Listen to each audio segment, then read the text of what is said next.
Daniel Miller lived a quiet life in the wide-open lands of Montana. The fields stretched as far as the eye could see, and the only sounds were the wind through the wheat and the soft calls of birds in the distance. He was 32, tall, hard-working, and kind-hearted, but he was also lonely. His parents had passed away years ago, and the farm he had built with his own hands felt empty. The long days were fine. He could handle work, but the long nights were different. That was when he missed someone beside him, someone to talk to, someone to share the silence with. One evening, while sitting at the local diner, Daniel overheard two men talking about something unusual, a mail-order bride agency that helped single men find wives from other countries. The idea seemed strange to him at first, but as the days passed, it stayed in his mind. Maybe this was his chance to find a partner, someone who could share his life even if love came later. He wrote to the agency, explaining that he was a simple farmer with honest intentions. A few weeks later, he received a letter back.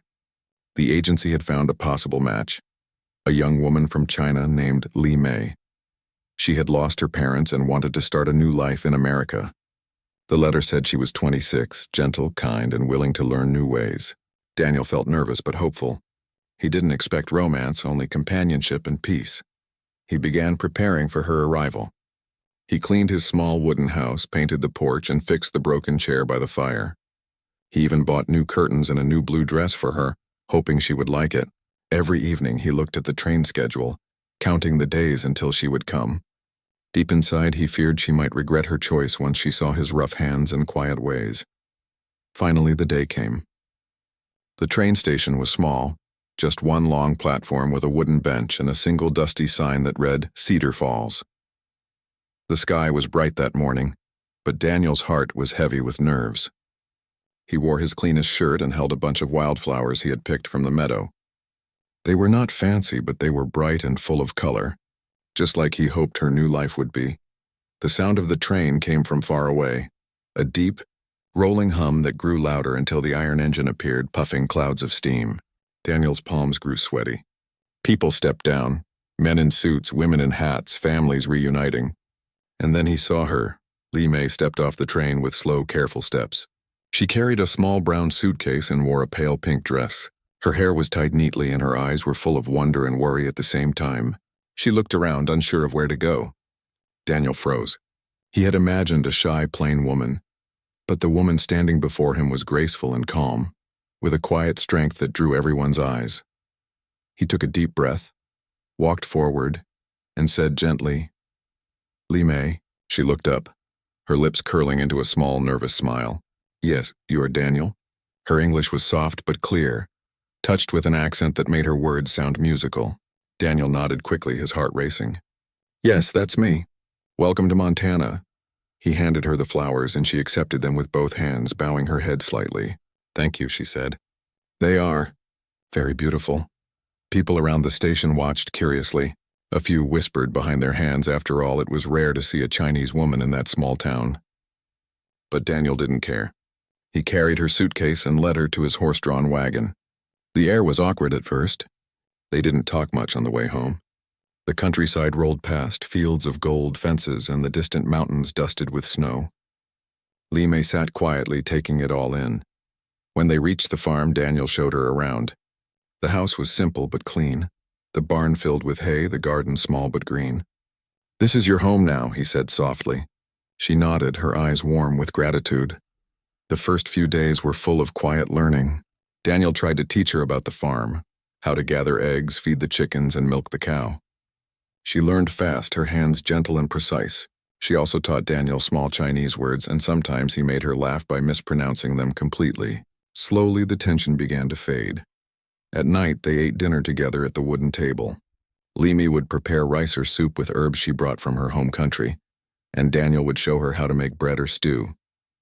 They didn't share many words, but their eyes often met, and in those moments something unspoken passed between them. Still, there were difficult days. Li Mei missed her homeland deeply. Sometimes Daniel would find her sitting on the porch at night looking at the stars. When he asked if she was okay, she would smile faintly and say, "Yes, just remembering my home." He understood. He knew what it meant to miss something you couldn't go back to. As weeks passed, Daniel noticed small changes around the house. The curtains were now neatly tied with ribbons. Fresh flowers appeared in a vase every morning. The meals tasted better, warmer somehow. Li Mei's laughter filled the empty rooms. It was as if her presence had brought life to every corner of his home. One evening, after a long day of work, Daniel came inside to find Li Mei humming a soft tune as she kneaded dough. The melody was unfamiliar, gentle and full of longing. He leaned against the doorway, listening quietly. When she noticed him, she stopped, blushing slightly. "What song is that?"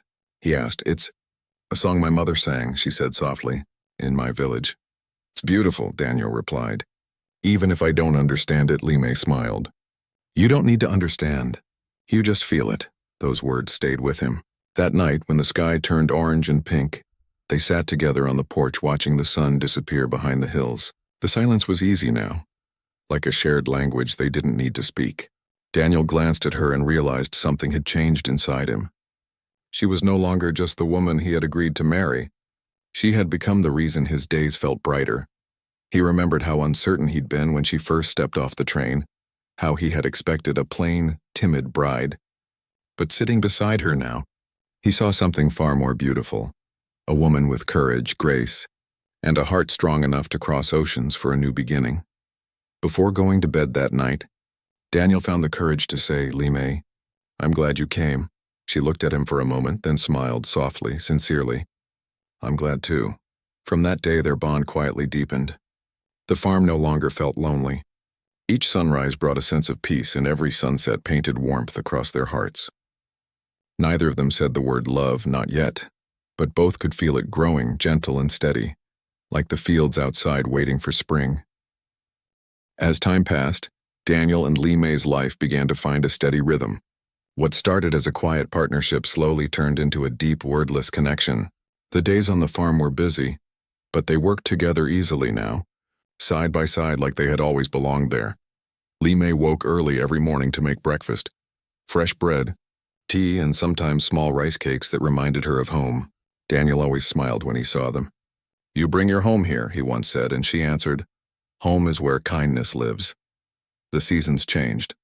In spring, Li Mei planted tiny cherry blossom trees near the porch. "In my country," she told him, "cherry blossoms mean new beginnings." Daniel helped her dig the soil, even though he thought those delicate pink flowers would never grow in Montana's cold winds. But she believed, and that was enough for him. The townspeople who once whispered behind their backs began to see her differently. At first, people stared when Li Mei walked into town. Some were curious, others uncertain, but Li Mei met everyone with a gentle smile. She helped Mrs. Cooper, the baker's wife, when her child fell sick. She taught the school teacher how to make herbal tea for coughs. She even began to share little phrases in Mandarin with the children who liked visiting the farm. Slowly, the same people who had once doubted her now waved whenever they passed by. One old man said, "That woman has more kindness in her heart than anyone in this valley." Daniel couldn't have agreed more. He had never met someone so patient, so full of peace. When he made mistakes, she never scolded him. When the crops didn't grow right, she comforted him. When he was tired, she made him tea and told him stories about her village in China, about lantern festivals, music, and laughter that echoed in the streets. He would close his eyes and imagine the lights floating in the night sky.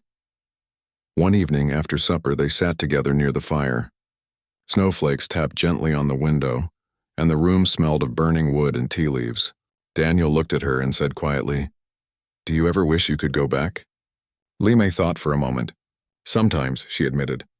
"But if I went back, I would miss what I have here." "And what's that?" he asked softly. She looked at him with warm eyes. "You?" Daniel didn't know what to say. His chest tightened, not with sadness, but with something beautiful, something that made him realize how much she meant to him. Then came the winter that changed everything. It was colder than anyone could remember. The winds howled across the plains and snow buried the fences until they disappeared. One morning, Daniel woke with a heavy fever. His head pounded and his body felt weak. Li Mei panicked, but she stayed calm on the outside. She built up the fire, made hot soup, and wrapped him in every blanket she could find. Days passed and the storm grew worse. They couldn't leave the house. The roads were buried and the nearest town was miles away. Li Mei stayed by his side, feeding him spoonfuls of broth, pressing cool cloths to his forehead and whispering soft prayers in Chinese. "Daniel, you must stay strong," she said, her voice trembling though she tried to hide it. "Spring will come soon. You must see the flowers you planted." Sometimes Daniel opened his eyes just enough to see her sitting beside him, her hands clasped tightly as she prayed.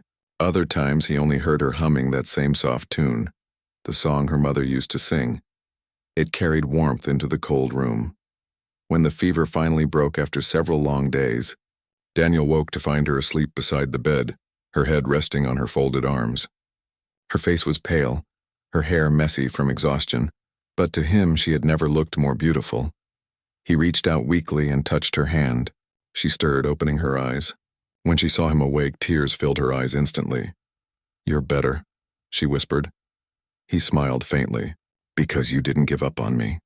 She shook her head, smiling through tears. "I couldn't." Daniel took a slow breath and said, his voice rough, "I thought I'd lose you before I ever told you how much I love you."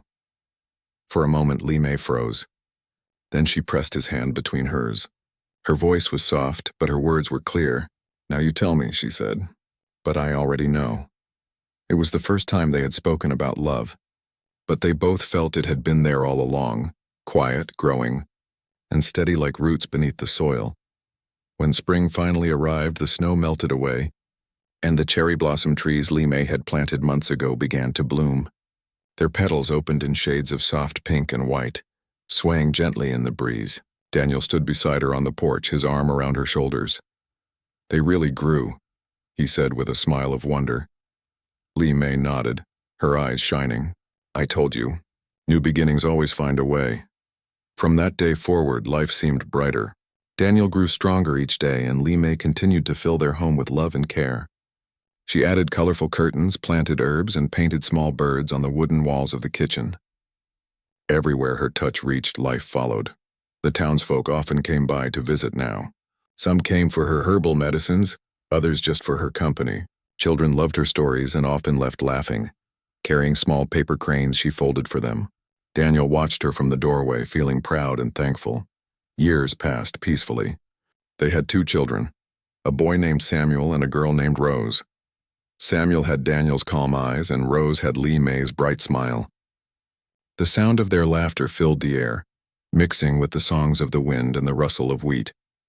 Every year, when the cherry blossoms bloomed, the family celebrated by sitting under the trees. They would eat simple food, tell stories, and watch the petals fall like pink snow across the grass. Daniel loved those moments most. One evening, as the sun set behind the hills, Daniel sat on the porch with Li Mei beside him. Their children chased each other in the yard, their laughter echoing through the evening air. Daniel looked at Li Mei, her face glowing in the golden light, and said softly, "Do you remember that day at the train station?" She smiled. "Yes, you looked so nervous. I thought maybe you didn't want me." He laughed. "I was scared. I expected someone different. I didn't know I was meeting the love of my life." Li Mei leaned her head on his shoulder. "Sometimes the best things come when we least expect them." He nodded slowly, watching the petals fall around them. "You stepped off that train and stole my heart forever," he whispered. Li Mei smiled and said gently, "Then I'll keep it safe," and she did. Years later, people in town often spoke about Daniel and Li Mei Miller, the farmer and his Chinese bride, who turned a lonely farm into a home full of love, kindness, and laughter. Their story became one of quiet beauty and faith, proof that true love doesn't need grand gestures or fancy words. It only needs 2 hearts willing to understand each other, no matter how different their worlds may be. And every spring, when the cherry blossoms bloomed across their land, the wind carried a soft whisper through the petals, like a memory, like a promise that love once found never truly fades.